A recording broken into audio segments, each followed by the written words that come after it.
think I've been Florida man a few times, and yeah, add that to my belt. How did you get involved in hunting pythons? First of all, can you bring that python head up? Let Yeah. me see that python head.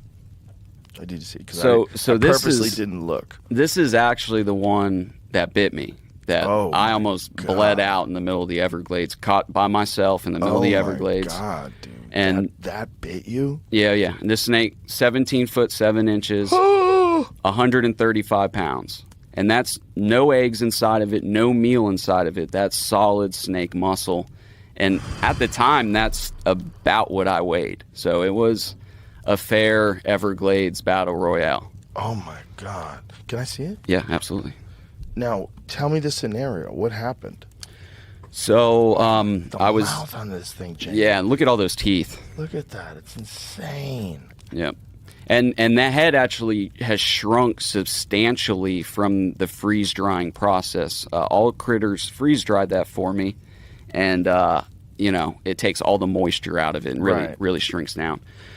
So I was out hunting the Everglades. I was actually out in my 14-foot John boat by myself, and I was checking spoil islands out there.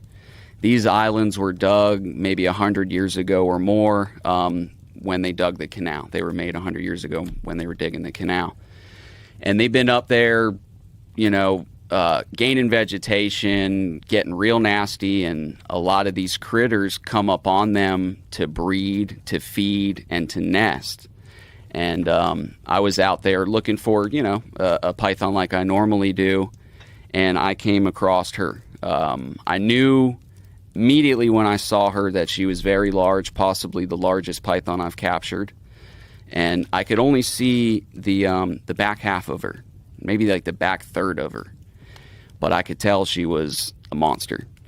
My heart is pounding. I'd be lying to you if I said it wasn't. But, my main fear in a situation like that is not that this snake's going to kill me. I'm confident in how to handle these animals, confident in my ability. But I'm worried this thing's going to get the best of me, overpower me, and possibly I lose it. It gets away into the swamp to eat more of our native wildlife.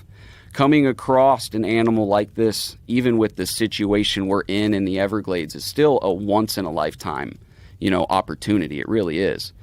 I've caught a number of them, but I spend a lot of time out there.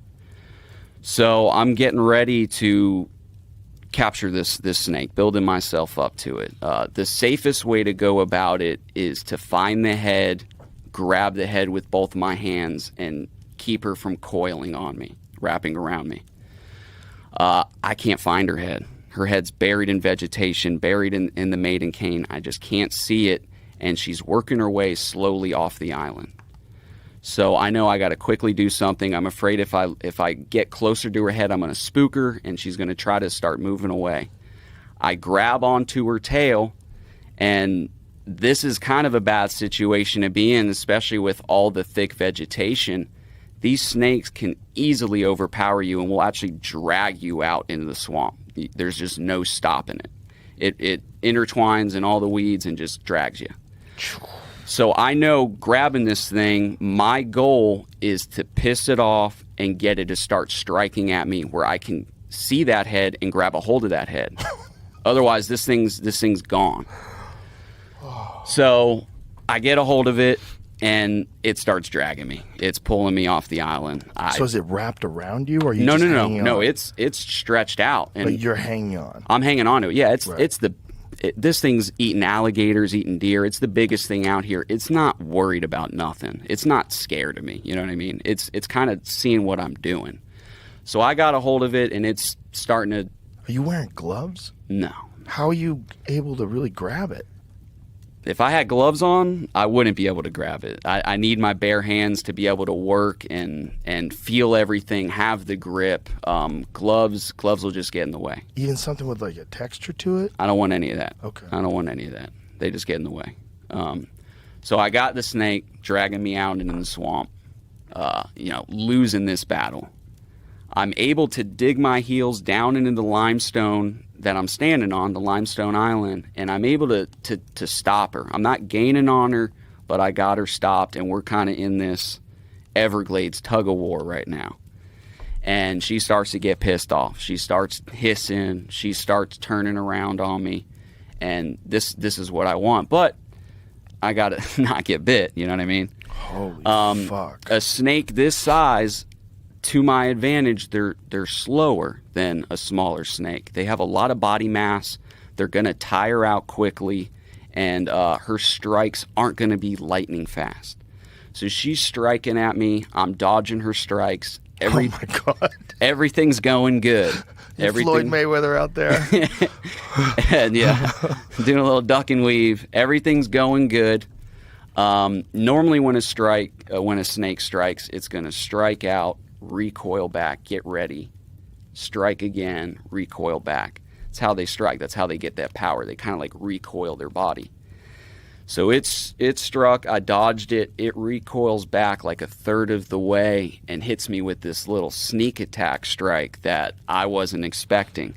This snake is anywhere from 10 to 20 years or more old. So it's been around the block. It's a smart snake. And, snakes don't normally do that. I think she kind of knew what she was doing. She struck, she got me on my arm, got an artery, got some veins coming off my artery, and that doesn't do it justice at all. Their teeth they're punctures, so they're like needles, so they puncture down deep. You can see them here. They're fucking you can crazy. see that top one gets right into my main vein, and the real bad one was on the top of my arm that you can't see, where it's on this. I think it's an artery. I may be wrong. Coming on the top of my arm. And I got very lucky. Normally, when they bite, they latch on. And she would have latched on. She would have wrapped around me. And, I would have been in a very, very bad situation being out there by myself. Thank the good Lord, I had him on my side that day. She struck, she bit. I was able to grab her head, and I don't know if it's how I pushed it forward and pulled her off or what, because all their teeth are recurved like fish hooks almost, kind of. Got her right off of me. Grabbed her head, pushed her off of me. She didn't latch on. She was trying to bite again. Maybe that's she didn't think she had a good bite and she was trying to regrip. But I got lucky. Now I have her head. I'm bit. I'm spraying blood all over the Everglades, but I have her head. So now my main thing is controlling her without exerting myself too much, because every time I'm doing anything, I mean, it's I've never seen blood come out of my body like this, Right. Really. My heart's pounding, adrenaline's going, and my main thing is just to stay calm. I don't think I'm necessarily going to bleed to death. I mean, the amount of blood I'm seeing, it crossed my mind, but I really don't think I'm going to bleed to death. I'm worried about blacking out from blood loss, heat, exerting myself. What's this snake going to do if I black out? It's going to wrap around me. It's going to kill me, 100%. Right. I don't think it'd necessarily be able to swallow me and eat me, maybe, but it could definitely kill me. So I'm really trying to control my heart rate, trying not to exert myself. The snake's biting at me, going nuts. You can see the video on my YouTube of where I'm just covered in blood. And I have a snake bag with me to put whatever snake I was planning on catching in the bag. This snake is way too big for that bag. So I actually am able to use that bag to tie off my arm and kind of do a little redneck. While you're holding it down? Yeah, while I got the head in one hand and I'm tourniqueting my arm. I think it was like this, tourniqueting my arm with the other, and got my arm cinched shut, kind of got the bleeding under control, and I was able to kind of collect myself. This snake is pretty much worn out at this point. She's cold-blooded, so they gas out after about a 10-minute fight. She's like a limp noodle. So I'm kind of just laying on her, catching my breath. Now I got to get her back to my boat where I can put a bullet in her head. Because I don't just walk around out there with a gun. All these snakes I catch alive, put them in a bag, and it's just easier to not have a gun on me. Jesus. And why would it be so hard to have a gun right there? Well, I'm literally crawling through cane and sawgrass, and it gets snagged. You can lose a gun very easily, and it's just it's in the way. And 99.9% of the time, I'm not going to need one. And especially me, I'm the kind of guy where if I come across a 30-foot snake, you know, which pythons don't get that big. Let's say I come across a 30-foot snake, something crazy. I ain't shooting it. I want to catch it. You know, that's what I'm all about. Oh my God, this is you after this thing bit you. Yeah, this is Holy shit, right where I'm getting man. ready to try to turn a kit in my arm. Holy shit, man! And you're filming this. Yeah, I got my shoulder cam on, and then I put a GoPro on the ground. This is wild. And you know, normally I don't always get great. I mean, I get pretty good footage with my cell phone, my shoulder cam, but like I was set up this day, and I knew I had my GoPro running when this thing bit me. Are you cinching up at the top of your arm, above the wound? Above or the on wound. Okay. Above the wound. Yep, above the wound.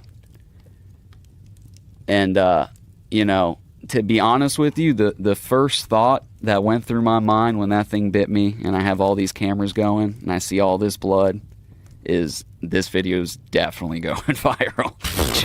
Just don't die. It would really go viral if you died. Yeah, I'm sure it would have. Yeah. Found GoPro footage. So and now you have to blades. carry this thing out while you're holding onto its head. Yeah, Wow, she really is like a limp noodle. While it's still alive.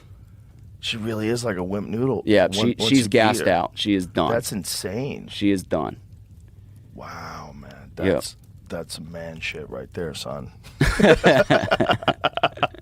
Not a lot of human beings are capable of doing that and just keeping it together. It's creeping me out just watching you hold on to that thing as you're walking through the woods with it. What I think it is more than anything, and you know, I hate to kind of take away from myself, but it's what we're taught as kids. You know, we're taught to be fearful of snakes, that they're this evil, dangerous thing. And I can't tell you, I think that's why I've been so successful on social media, is these people, they just freak out watching these snakes. You know, they can't believe it. And they're not really that crazy. They're really not. I think you're just used to them. I think they're really fucking crazy. There's a reason why they're only in one state like this. Look at the size of that thing, man. That thing's enormous. And they eat alligators. Oh, yeah. I think they would eat you. I've really rescued 3 alligators from pythons. Wow. That's actually how I started my social media. Is I made the news, went kind of viral for rescuing an alligator from a python. I had a guy out on a guided hunt with me. He recorded it, videotaped it, and it, you know, made the news. And a local clothing brand, Flowgrown in Florida, made my Instagram, made my social media, and was like, "Dude, you gotta start using it. You know, we'll send you clothes." And that's really how it all got started. That's crazy. That's how it got started. That's amazing. Look at these things. And I actually, this was the smallest of the 3 I've rescued. It was the 3rd one that we finally got on video, because I never used to really record anything. Imagine how fucking confused alligators must be. Like, I thought we were at the top. We were at the top forever. Yeah. Oh, yeah. What happened? Yeah. What the fuck is going on? 2023, times are changing.